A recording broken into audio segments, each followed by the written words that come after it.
We had on David Sirota. So he wrote this article saying that getting a floor vote for Medicare for all is good, but we should try to do even more things. And then when he came on the show, we thought he was saying one thing, which was that you can't risk losing the speakership to Kevin McCarthy. You can't risk doing that. And I said, well, then you're going to lose your negotiation with Nancy Pelosi. And then I tweeted it out that he said he wasn't willing to do that. And he said, no, I am willing to do that. So he came back on the show. And so now I'm going to show you all that because I've had a chance to review the videotape, and it's kind of interesting. So let's just start it here. A lot of people hate Jimmy Dore more than they hate medical bankruptcy. That is true. Mm-hmm. That's weird, but that is true. Mm-hmm. Robert Reich says, if you think COVID treatment should be free, of course it should. Why do you think insulin shouldn't be, or cancer treatment, or mental health? Healthcare should not be run for profit, period. David Sirota wrote the article saying all these other things we should do besides just this floor vote, even though we can't get that. He wants to do more things, which I'm for. Yes. But it's like we got to. I'm hoping we can concentrate on the bare minimum. That was my position. So he had written this. He says, for instance, in this article he wrote, it says, for instance, it's easier to do YouTube rants and get retweets about high-profile floor votes than it is to get everyone excited about the much harder organizing work of getting esoteric HHS wafers and removing a relatively obscure committee chairman who was blocking progress. So what that's called is throwing shade. That's what that's called. Or rather posted. He didn't throw it. He posted that shade at his blog site way harder than a YouTube rant, I guess. So I busted his balls when he came on the show about that. Did. I go, that's so easy to do. Go ahead and do it. And of course, we both chuckled because he can't do that. But yeah, that's way harder to do. So that's why we got to do the thing we can do. And if you want to work on that, go ahead. But we already have momentum for this thing, right, to get a vote. And that was my point. And so when I came out, he kept saying, well, we could do even more. We could do even more. And I'm like, so you're telling me I'm small balling this? But they're not even going to fucking do that. That was my position, right? And so he was saying stuff like this. He would say a reminder that the incoming Democratic president could, with the stroke of a pen, expand Medicare to cover millions of people, and nobody is doing any pressure or organizing around this at all, because the left wants performance art rather than the results. So again, that's another dig for no reason. Like, this is a great idea. He even now says he endorsed. He said he endorsed it, but he couldn't stop throwing shade at it. He couldn't stop shitting on it and trying to take the enthusiasm out from underneath it. That's how it looks, and that's what that is. And so we brought him on the show, and there's a big controversy. I don't know if you saw the show, but we heard him saying that he was not willing to sacrifice Nancy Pelosi losing her speakership. He was not going to play that game because Nancy Pelosi would let Kevin McCarthy become speaker. Here, he says it here. Here we go. Nancy Pelosi, I think ultimately at the end of the day, if you really demanded that she actually do something on Medicare for all, it was a choice between letting Kevin McCarthy become Speaker of the House, which would be a very bad thing, or doing something real on Medicare for all. I don't have a confidence that she would care to do the right thing. And so when you're negotiating with people like that, that's the trump card, no pun intended, that they're willing to do actual, true, serious damage to human beings. And that's a real problem when you're trying to negotiate with people like that. So he's setting the table that Nancy Pelosi is willing to go nuclear, let Kevin McCarthy become speaker. Now, there's a big problem with that. I'm going to tell you what it is in a second. That couldn't happen. That's the problem. But let's finish this. Here you saying, David, is you're giving an out for them to not do this. And that's disappointing. No, I'm not giving them an out. Yeah, I'm saying I don't know the answer to when push really came to shove. If you said, I want these things that you really don't want to do, and that those lawmakers should then vote in the way that we're talking about to elect Kevin McCarthy speaker. At that's the up to very Nancy end, maybe we don't Pelosi, have to and game you it out. keep. Maybe we don't. Maybe it's sort of a moot point. I don't know. But I'm saying, like, when I think through that, just as a human being. As a human being, you're misframing this. As a human being, you keep misframing the issue. Yeah. You're misframing it as, are you really going to hand it over to? No, that's Nancy Pelosi's call. That's how you. That's called negotiating. And what you're let me finish. What you're asking to do is negotiate from a position of weakness, and you have that energy of defeat already. So that is a mistake. I don't think I do. I'm only admitting that we're dealing with people who don't care about the consequences of their actions. You're saying we can't fight. You're saying we can't do it. And it's a troubling situation. Mm-hmm. So it sounded to us like you can't, and that's what it sounded like to us. So and by the way, what he's saying this is not a fear. Kevin McCarthy can't become speaker. The Democrats have the majority. And how do I know this? Because Ryan Grimm was on right before David Sirota came on and told me. She has to go to the House floor, and she has to get 218 votes. Right. And Republicans aren't going to vote for her. And so if she can't get 218 Democrats, then there's no speaker. Right. And then it kicks back to the caucus, and then it's chaos, and then a whole bunch of people can run, and then somebody will emerge. Somebody would emerge from that process, who would then also need to unify the party and say, we need 218 votes to get to the House floor. So she won it in the caucus, but she has to get through the process. Because so David Sirota's concern in the previous video was that if we withhold our vote for Nancy Pelosi, that Kevin McCarthy become speaker. That was his big contention. And so he was like, I don't know if we could do that. That's a hard choice. Nancy Pelosi's willing to play hardball. And then he seemed to be indicating that he wasn't. That's what it seemed like to me from that video. But he's wrong anyway, because as he points out, you don't get Kevin McCarthy as speaker. That doesn't happen. That whole fear doesn't happen. You know how it happens? We go to the Congressional Research Service, and here's how you elect a Speaker of the House. The longstanding practice of the House is that electing a Speaker requires a numerical majority of the votes that cast by members for a person by amendment. It does not mean that any individual must necessarily receive a majority, currently at 218, of the full membership, because some members may not be present. What happens if no member receives sufficient votes? If no candidate receives the requisite majority of votes cast, the roll call is repeated. No restrictions are imposed on who may receive votes or the subsequent ballots.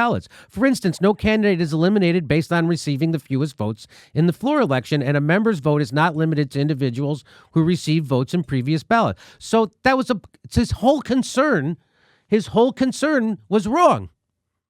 There is no concern for Kevin McCarthy becoming speaker. And so why was he afraid to push that? Because he thought that Kevin McCarthy would become speaker. That's what he was saying. But as we just showed you, Kevin McCarthy's not going to become speaker. So that whole worry is pretend. So here we are having a good idea, and then he writes an article that AOC is now quoting as to why not to fucking do the shit she's supposed to do. And then he comes out and has bogus information about Kevin McCarthy and what's wrong with it. That's not right. There's no risk to doing this. Now, David Sirota now still says he's on board for this. Now, he then came back on after you saw him say that. He then came back on and said this. He then came back on and tried to make the case that Kevin McCarthy's speakership was the issue. And I would not give in, because that is not the question. So here, I'll play it for you. Here we go. And then the craziest thing at the end of this watch, David admits what I'm saying, that Kevin McCarthy can't become speaker. It's nuts. Watch this. I would ask you, do you think it would be a good thing for Kevin McCarthy to be Speaker of the House? Just forget about the negotiating part. No, he's not going to become Speaker. That's why that's a bogus question, and he's misframing it, and that's why I didn't want to answer that question. About the tactic, just answer that question. Is it a good or bad thing for Kevin McCarthy to be Speaker of the House? Don't deflect. Just answer that goddamn question. I think would it be better or worse? Who knows? The question. Would it be a bad thing for Kevin McCarthy to be Speaker of the House? Answer it. If Nancy Pelosi is unwilling to put Medicare for all on the floor, what's the difference? Answer the question. What's the difference? If Nancy Pelosi is I'm willing to answer the question and be honest and say the question is again, the question is a shit sandwich better than a shit sandwich? Is that what you're saying? Is a shit sandwich better than a shit sandwich? This is not the argument. This is not the argument, David. You are framing as a human being, you're framing the argument incorrectly. As a human being, you're framing the argument as a human being who needs Medicare for all. People who have just lost their health care. As a human being, you're framing this incorrectly. As a human being, you're framing it incorrectly. Just so you know, the story is that you're not willing to risk. And I'm asking you, are you willing to risk Nancy Pelosi's speakership to get this done? Are you? Yeah, 100%, because another candidate can run. Because that's what... So what are we arguing about? He said 100% because another candidate can run. Well, what was all that shit about Kevin McCarthy that he just stuck in my face? That doesn't make any sense. I'm not upset about it as much as I normally would be because I have the videotape. I don't have to recreate this conversation. So we let him go. I tweeted out he said, I want to come back on the show. He started calling me names on Twitter, calling me all kinds of names. So we brought him back on. Do you want to clarify your position? And he came back on and he started saying, do you think Kevin McCarthy would be a better speaker or not? And at the end, he said, it's not even going to come to that. They'll go back and get another person. So what the fuck was the point of that question in the first place? I'm serious. So David's position is we should risk Nancy Pelosi's speakership. So that's his current position. He's on board for our thing. He's been all over the map on this, but his final position is this. But after this interview, he goes out and starts tweeting stuff like this. He goes, if you're just showing up for the Medicare for All cause now that so many of us have been risking our asses to fight for 25 years, what do you mean risking your ass? I don't know what that means. Did you have a gun? Did you guys go into battle? Did you and Brian Williams take enemy fire? What does that mean? Risking your asses. You know what I risked? I risked my health and my life for this Medicare fight. I went bankrupt. I almost died because I didn't have Medicare for all in the last 25 years. I don't know what the fuck the point of this is. I think I do. He says, at least do us the courtesy of not shitting all over us and pretending you are a hero just because you decided it's now chic and safe to fight. What the fuck? I don't even know what to say to that. Maybe if he's been this passive aggressive about it for 25 years, I can see why he hasn't gotten further with it.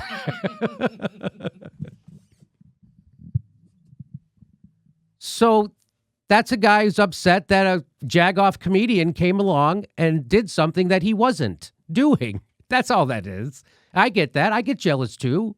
I understand. He's a human being. I'm a human being. But that's kneecapping this moment right now. That is. And so I said, well, welcome to the moment you've been trying to make happen for 25 years. I know you're upset that I have something to do with it. Really? Really? Really? I come up with a fucking idea. Me, this idiot, pothead comedian. I come up with an idea. It's an amazing one. Everybody jumps on board, and all of a sudden he's pissed off that I didn't start working with him. If I had been working on a project for 25 years, and then an entertainer came along and was able to forward it amazingly because he had a certain talent, I would say thank you. That's not what he's saying. He's upset. He's upset. What the fuck? I don't know. I don't know. I say, not sure what you're whining about today. It looks like you want credit for something. I'm willing to give it to you. Now let's keep our eye on the ball and try not to get distracted. And that's how I feel. That's how I feel. And here, the guy says, I like Sirota a lot, but he's picking at the wound. We're getting into the fellow doth protest too much territory. It's not about any one person, their career or accomplishments. It's about a nation in crisis needing health care. Everything else is child's play. So then David tweeted this out. He says, a reminder that the incoming Democratic president could, with the stroke of a pen, expand Medicare to cover millions of people, and nobody is doing any pressure organizing around this at all. Because the left wants performative art rather than results. So I showed you that before, this tweet. Again, that's pouring water on an idea that has a chance to happen. This has a chance to happen, and it's the bare minimum. And it's pouring water on it, and it's using denigrating terms. Although he'll go on to say, no, I mean performative is important. I know, but you know that. And then here's my favorite. So he says, I agree with Jimmy Dore and Bree Joy would be so he's on our side. Would be very good to get a Medicare for all floor vote. I said that for the entire week.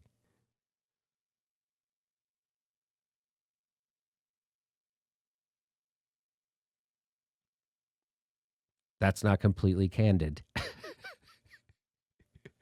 What are we arguing about? Seriously, can someone explain what we're arguing about? We're arguing about you doing shit like that.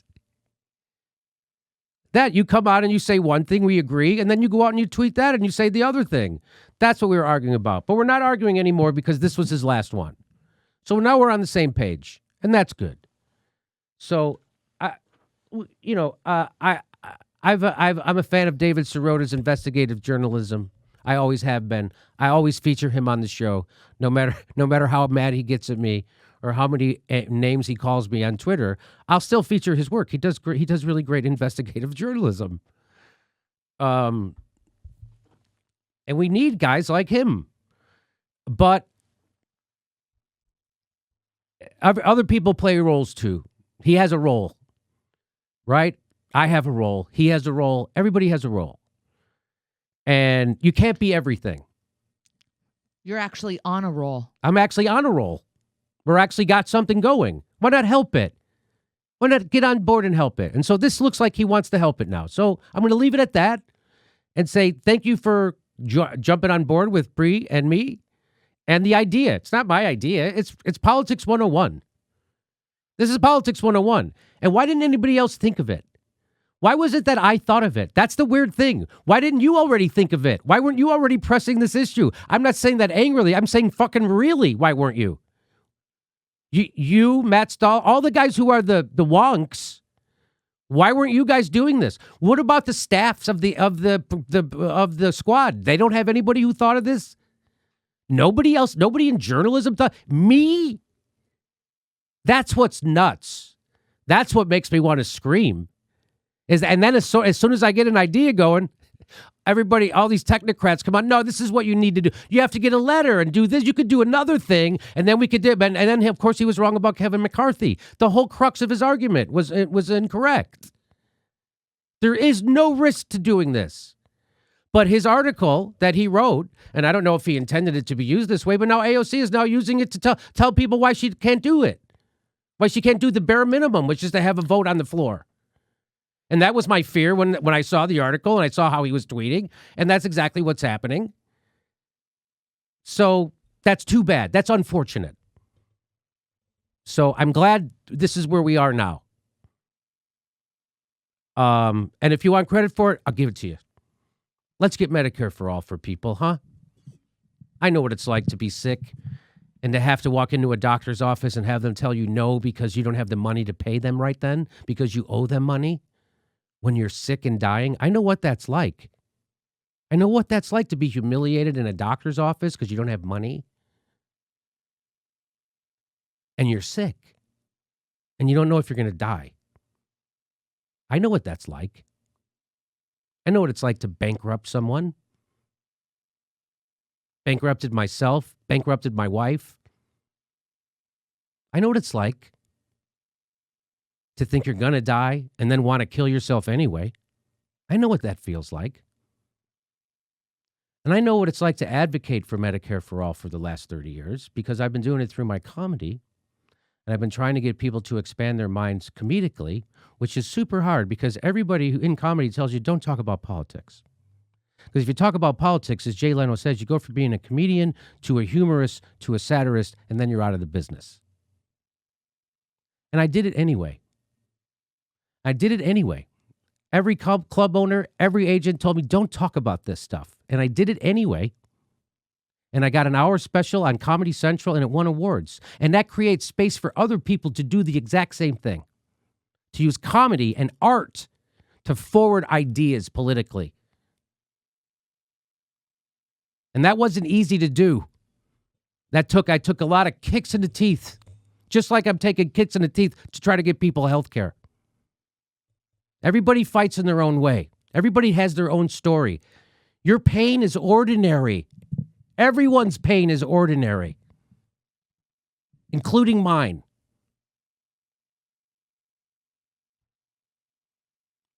Okay. Hey, everybody, this is the part where I tell you where all our live shows are, but there aren't any. And then this is why I tell you to join our premium program and get extra content, but nobody's got a fucking job. So just enjoy the video.